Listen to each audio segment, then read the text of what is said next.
Hey everyone, today we're going to look at the lecture on labeling your physical map. Remember that this is the map that has the lakes and rivers and plains on it, and you're going to use several things. One is the atlas that is in your Canvas. I've got here Unit 3. It's actually your Unit 3 resources, and anytime I have a file that you would use as a resource, this is where it's going to go, okay?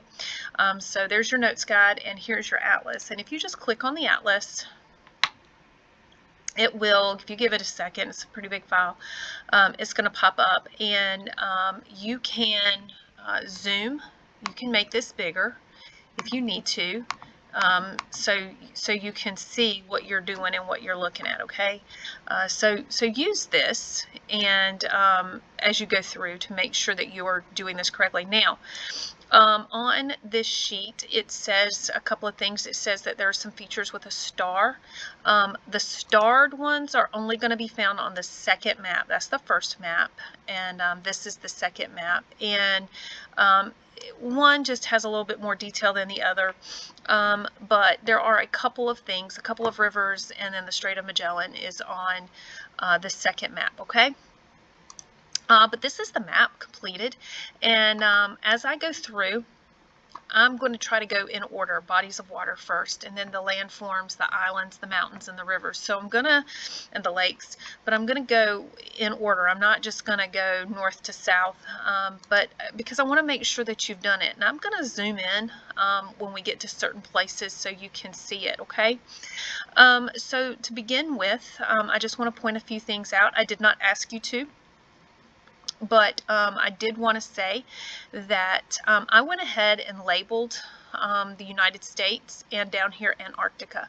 This helps you with relative location. Latin America is south of the United States, and it is north of Antarctica. So just so you can go with that, okay? So let me go ahead and begin, and you can follow my cursor as we go through here. But for our bodies of water, and I did them in blue because that's kind of what I told you to do in the instructions. And again, follow the instructions. I go down here, and as you color, I told you all water needs to be blue. And you have the Atlantic Ocean. Now, I'll put the Atlantic in two places. You don't have to, but just understand that the Atlantic Ocean is to the east of Latin America. And the Gulf of Mexico is here. This is this area up in here south of the United States. You remember when we did this for the United States.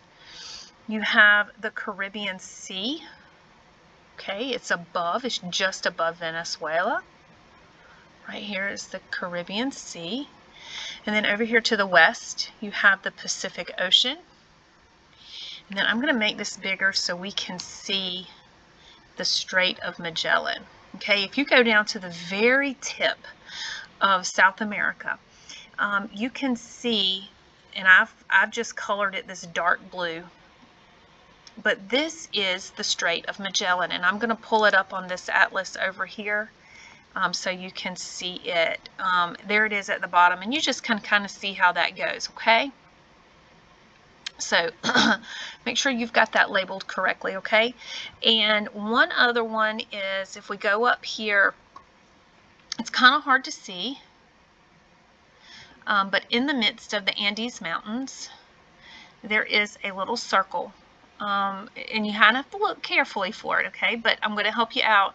If you will look in between 10 degrees south and 20 degrees south, those lines of latitude, about midway, closer to the 20, is that little circle, and that is Lake Titicaca.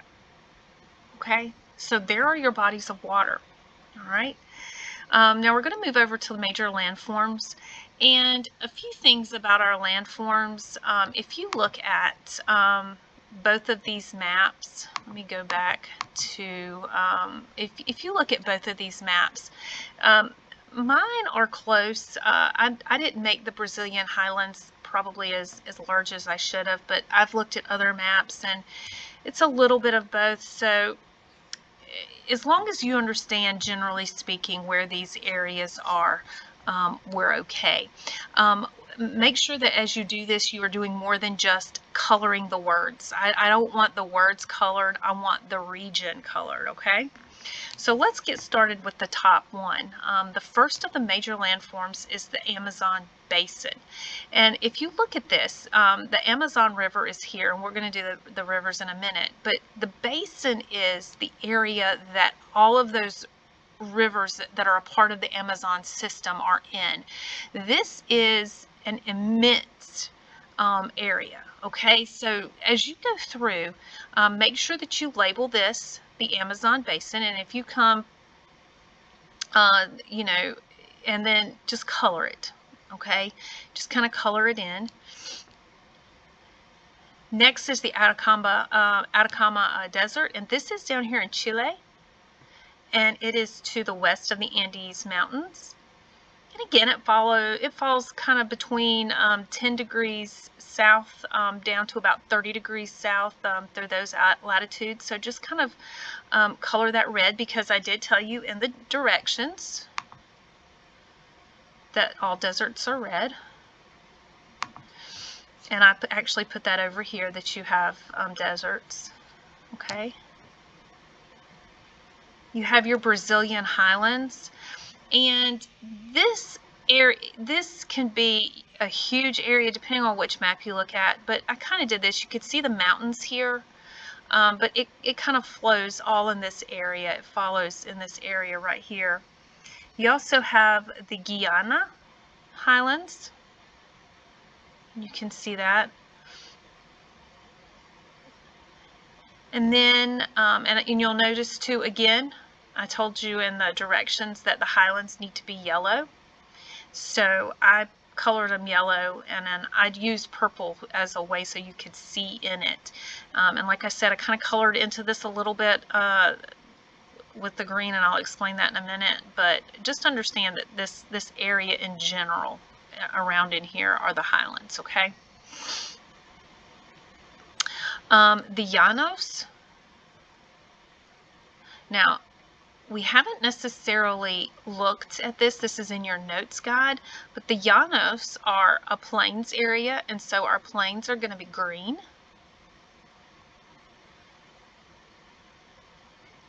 And the other one, and this is down here a little bit, is, ooh, it's not on there. The Pampas is here, and this is a pretty large area. And the Patagonia is there. That's a desert. Y'all may have heard of Patagonia in terms of the brand. The Tierra del Fuego is down here. This is kind of what separates this little, it's almost like an island from the rest of the South American continent. It's separated by the Strait of Magellan. Okay. And this area here, and I didn't have you label it, it's called the Cerrado. That's another one of those plains areas. And finally up here is the Yucatan Peninsula. Okay, now I didn't have you color some of these with a specific color, so just make sure that as you go through, you can label them, but make sure that when you go back through that you color them the correct color, okay? In terms of our islands, down here, kind of to the east of the Tierra del Fuego, is the Falkland Islands. And as a part of Ecuador, you have the Galapagos Islands, or the Galapagos Islands. I totally put the wrong emphasis where there. And then up here in the Caribbean, you have the Greater Antilles. And these are the bigger islands. And then these little tiny islands are the Lesser Antilles. Okay? And I just circled those just to make it a little bit easier to see. And you can do the same thing. Just so you can see it, okay? And again, you didn't have a specific color. I just chose that purple color. Your mountains, again, I asked that your mountains be done in brown, and then I wrote over them in pink. Again, this is on you as long as I can see what you have done. And up here in Mexico, you have the Sierra Madre. Now this, I just kind of separated them by that, but it's this one Sierra Madre. One of them is the Sierra Madre Incidental, and the other one is the Sierra Madre Occidental. All I want you to know is that this is the Sierra Madre mountain range. Okay? And then if we come down here, and it's almost like the spine of Latin America, this entire range all the way down to the tip is the Andes Mountains. Okay, so your Andes Mountains go from the tip, or the very top, north, all the way down to the south. In terms of rivers, I try not to overwhelm us. If you can look at this and see the massive numbers of river systems, and as I was looking through this, these are just the major rivers. It's by no means all of the rivers. So just kind of keep that in mind as you're doing this. And I labeled the rivers, and I used black ink on that, but again, I went through and I colored them using this darker blue. Okay, and I'm going to go again in the same order that we had on the paper, so if you're keeping track. You have the Amazon River. Now this one begins at about the equator. Okay, so make sure that you're at the right place. Use these graph lines. Use the lines of latitude and longitude. Okay, so it begins right here at the equator, and it's going to be this system here. Now I went to about right here and I stopped, but once you start going out into these little offshoot rivers have different names, and this is an example. This is the Madeira River right here. So if you're again looking for clues, you go 1, 2, the third river from the mouth is the Madeira, and it goes all the way over, and it actually curves up, and I didn't do that, but it goes all the way over to the Andes Mountains. Now in the north, around the 10-degree north latitude, this is our Orinoco River, and here you have a little delta, but this Orinoco River comes over, and again, it's a part of a system. You have this, you know, there's so many rivers, and as you can see, that's going to be a huge benefit in Latin America and in South America, just in terms of livelihood and travel or trade. Okay, if we go back up here in between the United States and Mexico, you have the Rio Grande. It's just kind of, again, it's up here. Now this is part of this, it forms our border between the United States and Mexico. And these last two rivers are in the southern part of Latin America. You have the Parana. Now you go to this inlet, there's a little bay right here. Okay, this is in between the 30 degrees and 40 degrees south latitudes. And this one goes up and it hits the 60-degree west, and it kind of goes up to there. Now we have to stop it about right here, because if we go further up, that becomes the Paraguay River. So make sure that just this part is what you label, and this is the Parana. And this one right here kind of goes all the way around like this. It looks like a, depending on how you're looking at it, a frown or a smile. This is the Uruguay River. Okay. And this is going to form part of the boundary of the country. This right here is the country of Uruguay. All right. So there you have it. This is your map for your physical map. It should look very similar to mine. I have, this is the ones, this right here is what I told you to color certain aspects.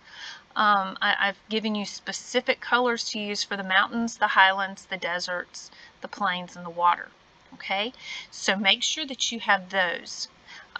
The basin, the Tierra del Fuego, the Yucatan Peninsula, And the islands, you can choose your own color. Make sure it's none of these, but make sure that you have this colored correctly. Okay, getting it colored correctly is 25 points, and making sure that you have all of everything labeled is 75 points. Okay, so if we go back and look here, you need to make sure that it's done. I will tell you too, make sure that it didn't bleed through, because on the back of this map is your political map, which you're going to be doing next. Okay, this does need to be neat. I need to be able to see this. Okay, to submit it, you do need to take a picture of this. It needs to be clear. I need to be able to see your picture, and if possible, you may want to take a picture with your phone and then crop it so I can see it, because I am going to grade it. Okay, so when you're done, you will go to the assignment in Canvas and you will submit. Okay, if you have any questions, please shoot me a message either in Teams or in Canvas.